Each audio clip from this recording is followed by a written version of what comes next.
Malam Jumat Kliwon, langit Karangjati hitam legam, tanpa bintang, tanpa suara. Desa seakan menahan napas. Di tengah kesunyian itu, Rina terbangun mendadak. Keringat dingin membasahi tubuhnya. Meski udara luar begitu dingin menusuk, ia baru saja bermimpi berada dalam liang lahat terikat. Tubuhnya dingin dan ada sesuatu menjilat wajahnya.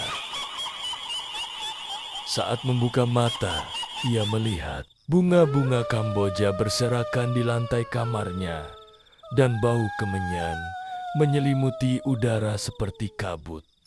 Rina menjerit, tapi tak ada suara keluar. Mulutnya seperti terkunci oleh sesuatu yang tak kasat mata. Di balik jendela kamarnya, sosok berjubah hitam berdiri mematung dengan kepala ditutup kain merah dan kalung dari gigi manusia menggantung di dadanya. Bayu.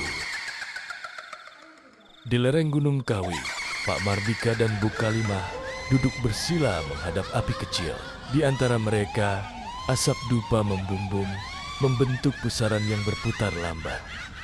Bu Kalimah membuka gulungan kain merah tua. Isi di dalamnya adalah tulang kecil berwarna hitam legam. Tulang ini berasal dari pelayan gaib yang pernah kubakar 20 tahun lalu. Tapi jiwanya tidak hancur. Ia terikat pada darah dan tanah Karangjati. Bayu membangkitkannya kembali. Dan ia sudah menemukan dua raga. Pak Mardika mengepal. Kalau dia dapat raga ketiga, apa yang terjadi? Bayu akan bisa memindahkan jiwanya ke tubuh abadi. Pelayan itu akan menyatu dengannya, menjadikannya manusia setengah jin, tak bisa mati, tak bisa dibunuh, kecuali dengan satu cara. Apa? Bu Kalimah menatap Papi dengan melukai tubuh pelayan itu sebelum penyatuan sempurna. Tapi itu harus dilakukan saat ritual berlangsung. Sekali pelayan dan tuannya bersatu, semuanya terlambat. Di desa, warga sudah heboh. Rina menghilang. Pintu rumahnya terbuka. Kamarnya kosong. Di tempat tidurnya hanya tersisa sejumput rambut dan satu bunga Kamboja merah tua yang meneteskan darah. Pak Mardika dan Bu Kalimah turun secepat mungkin. Mereka tahu Bayu akan melangsungkan ritual penyatuan malam ini. Lokasi paling mungkin adalah tempat keramat yang lama ditinggalkan. Gua Baturwangi, sebuah rongga besar di balik hutan, di mana dahulu para dukun pesugihan melakukan pemujaan rahasia. Dalam perjalanan, Bu Kalimah membawa benda aneh. Tongkat kayu hitam bertatahkan paku emas. Itu, tanya Pak Mardika. Tongkat pemisah jiwa hanya bisa digunakan saat tubuh pelayan belum menyatu sepenuhnya. Tapi kau yang harus menusukkannya. Aku sudah terlalu tua. Tengah malam, di dalam gua Baturwangi, Bayu berdiri di atas lingkaran darah. Di sekelilingnya terdapat dua mayat perawan yang telah bangkit. Lestari dan Dini mengenakan kain kafan robek. Wajah mereka pucat, mata hitam tak berkelopak. Dan di tengah altar batu, Rina masih hidup. Tubuhnya terikat kain merah dan jiwanya hampir tercerabut dari tubuh. Bayu membaca mantra sambil menaburkan abu tulang. Dari atas langit gua, bayangan raksasa perempuan perlahan turun. Makhluk gaib wanita tanpa wajah, dengan rambut menyapu tanah dan tangan bertaring panjang. Saat tangan Bayu hendak menyentuh dada Rina untuk mengikat jiwa pelayan ke tubuhnya, Pak Mardika muncul. "Bayu!" teriaknya. Bayu tertawa Kau tak akan bisa menghentikanku, Mardika. Aku akan menjadi tuan bagi kematian. Pak Mardika tak bicara. Ia melempar garam ke lantai gua, membuat pelayan gaib menjerit dan mundur. Sementara Bukalimah membacakan mantra untuk menahan kedua mayat perawan. Kesempatan hanya sekejap. Dengan teriakan keras, Pak Mardika menancapkan tongkat pemisah jiwa ke dada Rina yang mulai memucat. Jeritan menggema, tubuh Rina melayang. Cahaya merah menyembur dari mulut dan matanya. Pelayan gaib berusaha masuk, namun tubuhnya terbelah dua di udara, tercerai oleh cahaya suci. Mayat Lestari dan Dini jatuh tak bergerak. Bayu menjerit, matanya berdarah, tubuhnya terbakar api hitam yang tak bisa padam. Ia berlari ke dalam lorong gua, namun dinding-dinding runtuh, menguburnya hidup-hidup. Subuh menyapa Karangjati dengan angin dingin namun tenang. Rina selamat, meski traumanya mendalam. Warga desa menggelar selamatan besar dan makam-makam para gadis dijaga kembali dengan doa, bukan hanya tanah. Pak Mardika menatap matahari dari seram di rumahnya. Tapi jauh di dasar gua yang tertutup tanah dan batu, sepasang mata merah perlahan terbuka kembali. Karena tidak semua yang dibangkitkan bisa benar-benar mati. Bayu, murid sesat yang ingin menjadi abadi dengan membangkitkan pelayan gaib, digagalkan oleh Pak Mardika dan Bu Kalimah. Namun di akhir, tubuh Bayu tak ditemukan. Dan mata merah dari dasar gua memberi isyarat semua belum selesai. Sudah 2 bulan berlalu sejak malam ritual gua Baturuangi. Desa Karangjati kembali tenang, setidaknya di permukaan. Rina, yang selamat dari upaya penyatuan jiwa, kini tinggal bersama Bu Kalimah di lereng gunung. Ia belajar tentang pagar diri, mantra perlindungan, dan cara menutup pintu roh yang sempat dibuka oleh Bayu. Namun di balik ketenangan itu, alam gaib belum benar-benar terdiam. Suatu malam, Pak Mardika mendengar suara ketukan halus di pintu rumahnya. Saat dibuka, tak ada siapa-siapa. Tapi di depan pintu, sebuah nisan batu masih basah oleh tanah kuburan. Terukir satu nama, Sukesi, meninggal tahun 1979. Pak Mardika langsung pucat. Itu nama istrinya yang sudah ia kubur hampir 40 tahun lalu. Dengan tangan gemetar, ia menuju pemakaman lama di balik bukit. Malam dingin dan kabut menyelimuti jalan setapak. Saat tiba di pusara Sukesi, ia terhenti. Tanahnya berlubang, tidak digali, tapi meledak dari dalam. Di waktu yang sama, Rina tengah bermeditasi bersama Bu Kalimah. Ketika ia tiba-tiba menggigil, bibirnya komat kamit dan dari tenggorokannya keluar suara bukan miliknya. Raga ketiga tidak sempurna. Aku kembali dan aku tidak sendiri. Bu Kalimah langsung menyentuh dahi Rina dan menyiramkan minyak kelapa hitam. Roh asing itu lepas. Tapi sebelum pergi, ia sempat berbisik. Kuburan ke-13, gerbangnya terbuka. Bu Kalimah tertegun.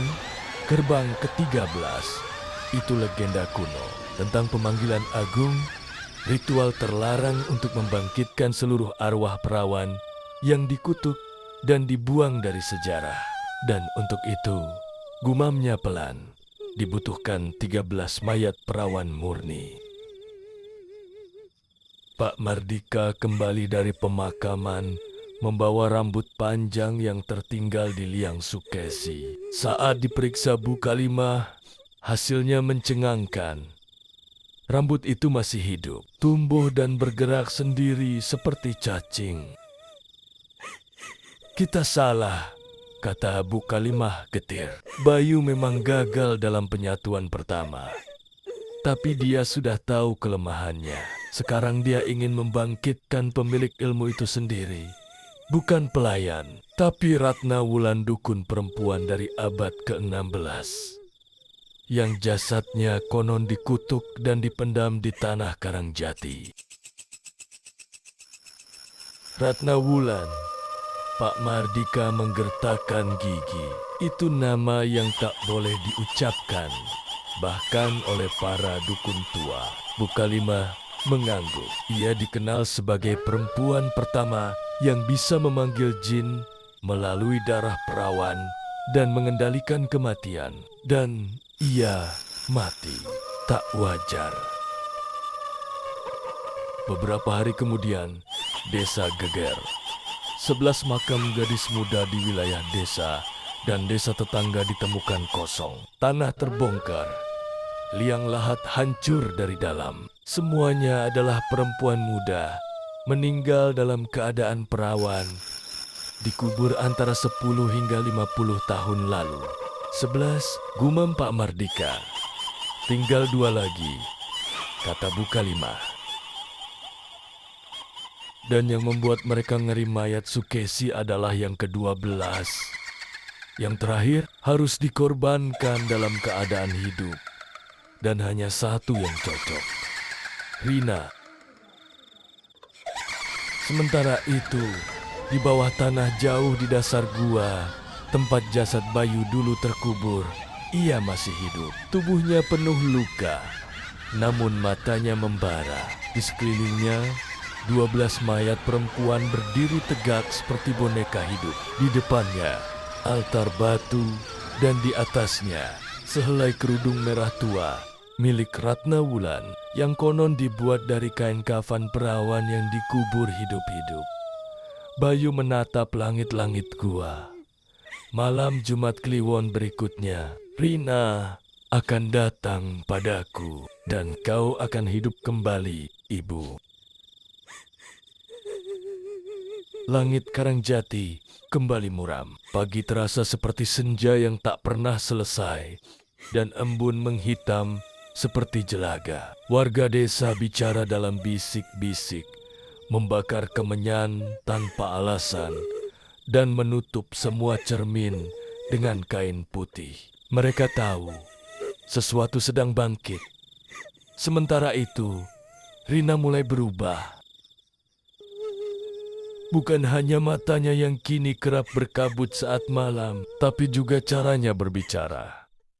Kadang, suaranya menjadi lebih dalam.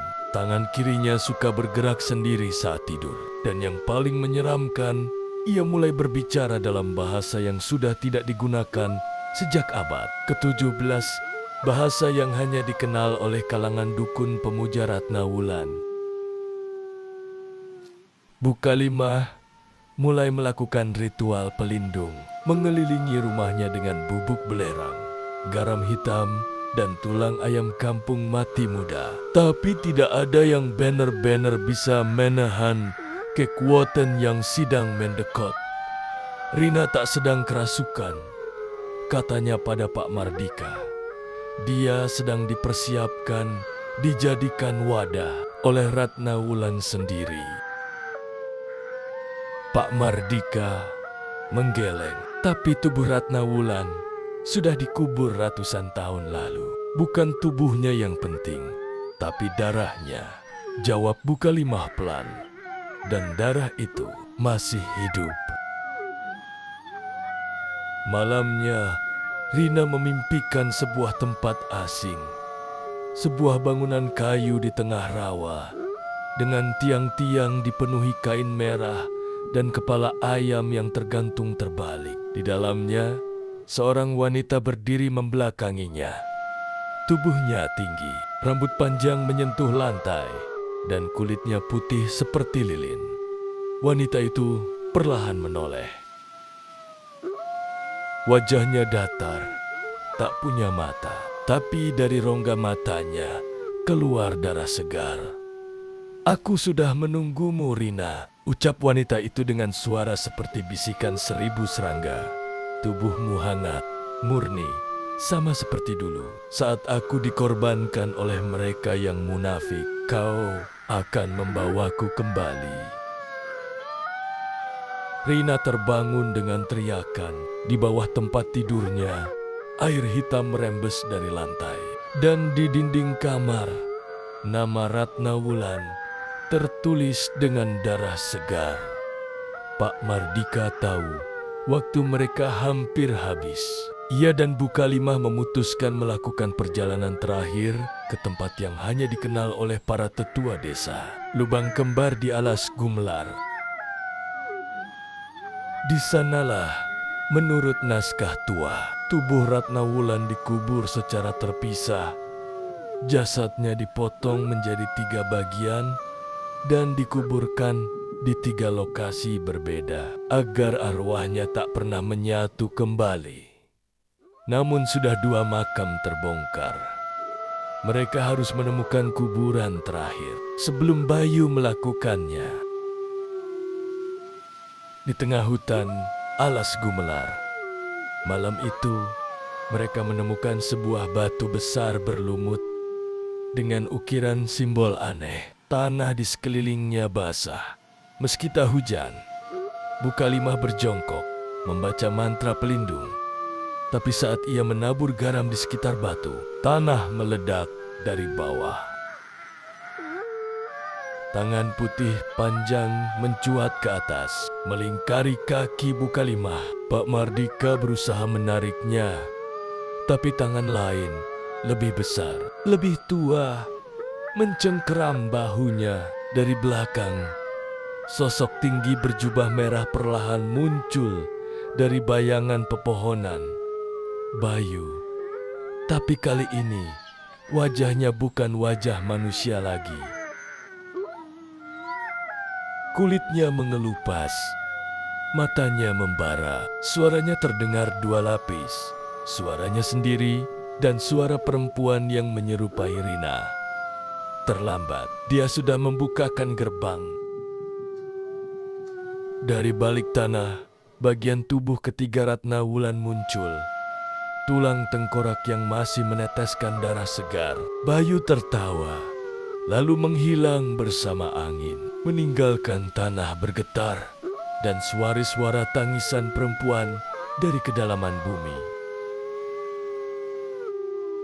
Kembali ke rumah, Rina berdiri di depan cermin, tapi yang ia lihat bukan dirinya.